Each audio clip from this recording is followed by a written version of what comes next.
ಎಲ್ಲ ನನ್ನ ರೈತ ದೇವರುಗಳಿಗೆ ನಮಸ್ಕಾರ. ಈ ಕಡೆ ಸ್ವಲ್ಪ ಎಲ್ಲರೂ ದಯವಿಟ್ಟು ಲಕ್ಷ ಬಿಟ್ಟು ಕೇಳಿ. ಏನೋ ನಿನ್ನೆ ದಿನ ನರೇಂದ್ರ ಮೋದಿ ಅವರ FRPಯನ್ನು ಕಬ್ಬು ಬೆಳೆಗಾರರಿಗೆ ನಾವು ಲಕ್ಷಾಂತರ ಕೋಟಿ ರೂಪಾಯಿ ಲಾಭ ಮಾಡಿದ್ವು, 5 ಕೋಟಿ ಕಬ್ಬು ಬೆಳೆಗಾರರಿಗೆ ನಾವು ಲಕ್ಷಾಂತರ ಕೋಟಿ ರೂಪಾಯಿ ಲಾಭ ಮಾಡಿದ್ವು ಅಂತೇಳಿ ಬೋಗಸ್ ಒಂದು ರೈತರ ದ್ರೋಹ ಕೆಲಸ ಮಾಡ್ಯಾರು. ಏನೂ ಮಾಡಿಲ್ಲ ಅವ್ರು ಭಾಳ ಅಂತಂದ್ರೆ ಒಂದು ಕ್ವಿಂಟಲ್ಗೆ ಇವತ್ತು ಎಷ್ಟು ರೂಪಾಯಿ ಹೆಚ್ಚು ಮಾಡ್ಯಾರು, 10 ರೂಪಾಯಿ ಹೆಚ್ಚು ಮಾಡ್ಯಾರು. ಏನು ಭಾಳ ದೊಡ್ಡ ರೇಟ್ ಅಲ್ಲ. ನಮ್ಮದು ಮೊದಲ 3,550 ರೂಪಾಯಿ ಇತ್ತು, 55 ರೂಪಾಯಿ ಇತ್ತು. ಅದನ್ನು 65 ರೂಪಾಯಿ ಮಾಡ್ಯಾರ ಅಷ್ಟ. 3,655 ರೂಪಾಯಿ ಮಾಡ್ಯಾರು.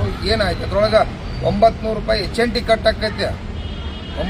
ಅದು 10-25 ರಿಕವರಿಗೆ ಮೊದಲು ಕೂಡ 10-25 ರಿಕವರಿ ಇತ್ತು. 9.5 ರಿಕವರಿ ಇದ್ದು ಮಾಡಿದವ್ರು ಯಾರ 9.5 ರಿಕವರಿ 10 ಮಾಡ್ರು. 10-25 ರಿಕವರಿ ಮಾಡಿ ಕಬ್ಬು ಬೆಳೆಗಾರನ 5-8 ವರ್ಷದಿಂದ ಈ ದೇಶದ ಪ್ರಧಾನಮಂತ್ರಿ ಅವರ ರಿಕವರಿ ಹೆಚ್ಚು ಮಾಡಿ ಕೊಂದಾರ. ಈಗ ವರ್ಷಕ್ಕೆ ನಾನು 10 ರೂಪಾಯಿ ಹೆಚ್ಚು ಮಾಡಿದೆ ಅಂತೇಳಿ ದೊಡ್ಡ ಹೆಮ್ಮೆ ಪಡತ್ತಾರ. ಅದೇನು 10 ರೂಪಾಯಿ ಉಪಯೋಗ ಆಗೋದಿಲ್ಲ. ಅದರಿಂದ ಅವ್ರ ಪ್ರಕಾರವಾದ್ರೆ ನಾವು 2,700-2,800 ರೂಪಾಯಿ ರೇಟ್ ತೊಗೋಬೇಕಾಗೈತೆ. ಕಾರ್ಖಾನೆಯವರ ಮೊದಲು 13, 14, 15 ರಿಕವರಿ ತೋರಿಸ್ತೀರಿ. ಎಲ್ಲ ರಿಕವರಿ ಕಬ್ಬು ಹಚ್ಚಿ ಅವ್ರು ರೇಟ್ ಕಬ್ಬು ತೋರಿಸತ್ತಾರ. ರಿಕವರಿ ಭಾಳ ಅಂತಂದ್ರೆ 10, 11 ಲಾಸ್ಟ್ ರಿಕವರಿ ತೋರಿಸತ್ತಾರ. 11 ರಿಕವರಿಗೆ ನಮ್ದು ಎಷ್ಟು ಆಕೈತಿ? 2,700, 2,800 ರೂಪಾಯಿ, 3,000 ರೂಪಾಯಿ ರೇಟ್ ಸಿಗೋದಿಲ್ಲ. ಇವತ್ತ ದೇಶದ ಪ್ರಧಾನಮಂತ್ರಿ ಅವ್ರು FRPಯನ್ನು 10 ರೂಪಾಯಿ ಹೆಚ್ಚು ಮಾಡಿದತ್ತೇನ ತಾವೆಲ್ಲ ಕೂಡ ಭಾಳ ಹೆಮ್ಮೆ ಪಡತ್ತೀರಿ. ಅದೆಲ್ಲ ಬೋಗಸ್ ಐತಿ, ಅದು ರೈತ ವಿರೋಧಿ ಕೆಲಸ ಐತಿ. FRP ಅದು ಮೋಸದ ಬೆಲೆ ಐತಿ. 9.5 ರಿಕವರಿಗೆ 3,650 ರೂಪಾಯಿ ಕೊಡಲಿ, ಅದಕ್ಕೆ ಬೆಲೆ ಐತಿ. 10-25 ರಿಕವರಿಗೆ 3,650 ರೂಪಾಯಿ ಅದೇನು ಹುಚ್ಚರಿಗೆ ಗೊತ್ತಾಗ ಅದು ಮೋಸ ಮಾಡೋದು.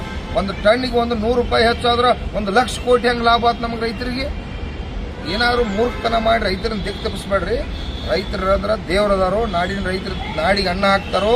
ಒಂದು ಟನ್ ಕಬ್ಬಿ ಗೌರ್ಮೆಂಟ್ಗೆ ರಾಜ್ಯ ಸರ್ಕಾರಕ್ಕೆ 5,000, ಕೇಂದ್ರ ಸರ್ಕಾರಕ್ಕೆ 5,000, ಸ್ಪೀಟ್ ಮೇಲೆ ಇಥನಾಲ್ ಮೇಲೆ ಇವತ್ತು ಲಾಭ ಕೊಡ್ತಕ್ಕಂಥ ದೇವ್ರುಗಳಿಗೆ ಮೋಸ ಮಾಡಿ ರಾಜಕಾರಣ ಮಾಡಬೇಡ್ರಿ. ಗೋರಿ ಮೇಲೆ ಯೋಗ್ಯವಾದ ಒಂದು ಟನ್ ಕಬ್ಬಿಗೆ 5,500 ರೂಪಾಯಿ ಕಬ್ಬಿನ ಬೆಲೆ ನಿಗದಿ ಮಾಡ್ರಿ.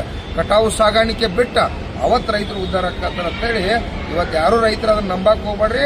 ಇವತ್ತು ರಾಜಕಾರಣ ಮಾಡೋಕ್ಕಾಗಿ ನಮ್ಮ ಗೋರಿ ಮೇಲೆ ರಾಜಕಾರಣ ಮಾಡೋರು. ಅದು ಮೋಸದ ಬೆಲೆ ಐತಿ. FRP ಏನು 10 ರೂಪಾಯಿ ಹೆಚ್ಚು ಮಾಡಿದ್ರೆ ಯಾರು ಹೆಮ್ಮೆ ಪಡಬೇಕಾಗಿಲ್ಲ ಅಂತೇಳಿ ಜನರಿಗೆ ವಿಚಾರನ ಕೊಡ್ತಾ ಇದ್ವಿ.